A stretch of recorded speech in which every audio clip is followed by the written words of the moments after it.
कि अरे नहीं खाया खूब में नहीं मिसरी मलाई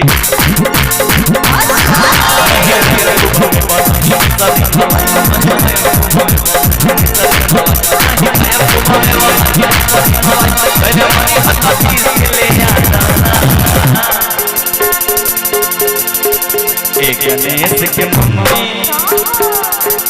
एक गणेश के मम्मी एक गणेश के मौसी बस पाभर भांग खिया गणेश के मम्मी बस पाभर भांग खिया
अच्छा तब तो हम भी यही आए हैं। यहाँ साउंड अच्छा मिल रहा है। अच्छा हाँ अब हम भी पीछे ही रहेंगे। कि अरे नहीं खाया बखुआ मलाई मिसरी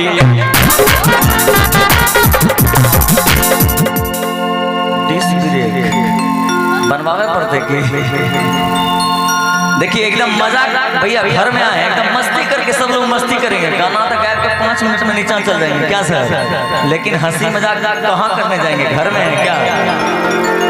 महादेव कहे पार्वती से तो मिल ना 5 मिनट के लिए हमार कनियन छु अरे मन हमें नहीं कहे कि महादेव अपने मुंह मियां मिठू अरे हाँ माने में कुछ जाए छे सर बताइयो का अपना ही है सर माने में कुछ भैया लागे छे तो महादेव कहे छे पार्वती से कनियन के करो ने माने छे जल्दी लेकिन की करबो महादेव पीछे छे कि अरे नहीं खाया बखुआ मलाई मिसरी कि नहीं चितवा से भंगिया के स्वाद बिसरी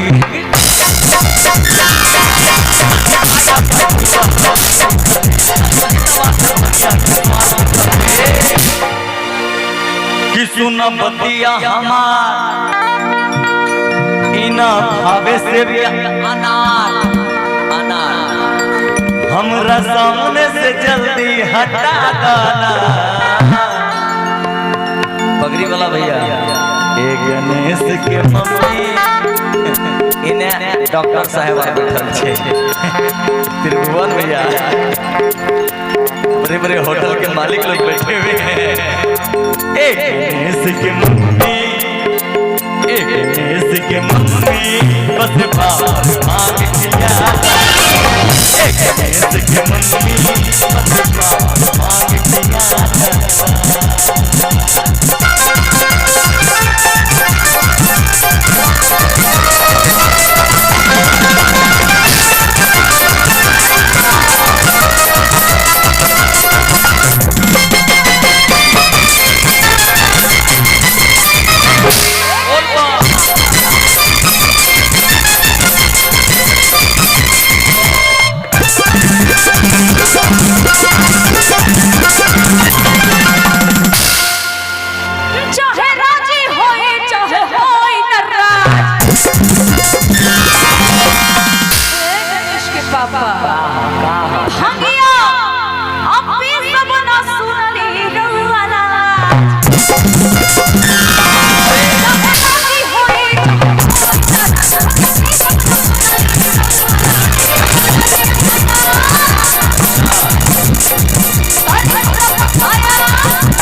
के मम्मी, गणेश के मम्मी, गणेश के मौसी, गणेश के मौसी, बस बाहर भाग किया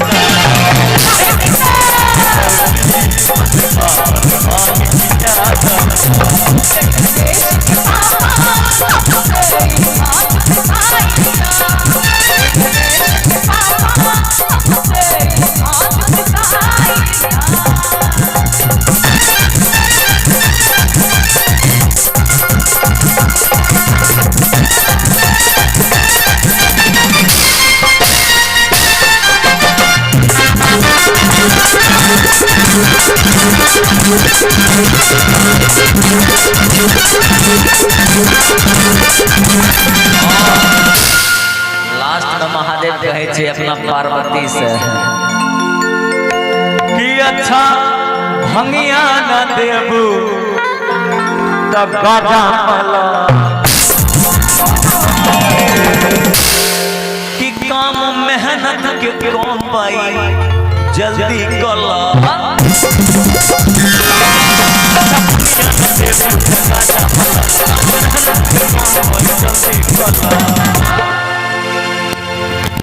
कि खोज कहाँ बचिला लेके आवा मारी दो कि बस 4 चिलम भर के थमा दो गणेश के जब कभी कभी पत्नी रूठ जाए ने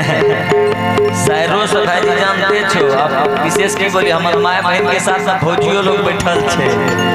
नहीं साली माता हिस्सा है छे कि नहीं अरे भंगिया न देबू त गाजा मला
गणेश के पप्पे तक नहीं चचा मौसा तक आवन है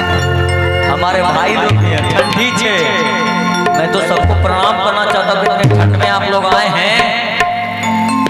और सबसे बड़का वाला प्रणाम ओकरा करे छे जे दोसर के गाड़ी से लो है भाई जी क्या था जब तक गाड़ी वाला नहीं जेते उ केना जेते दोसर के गाड़ी पर जे बैठ के आए है वो जब तक गाड़ी वाला नहीं जेते तो केना जेते और सबसे बड़का प्रणाम जो पत्नी के घर में छोड़ के आयल छो ओकरा गोर छू के गोर लागे छे भैया एते बड़का त्याग जूनियर खेसारी सोनिया के लिए गणेश के मम्मी गणेश के मौसा गणेश के मौसी गणेश के मौसी गणेश के मौसा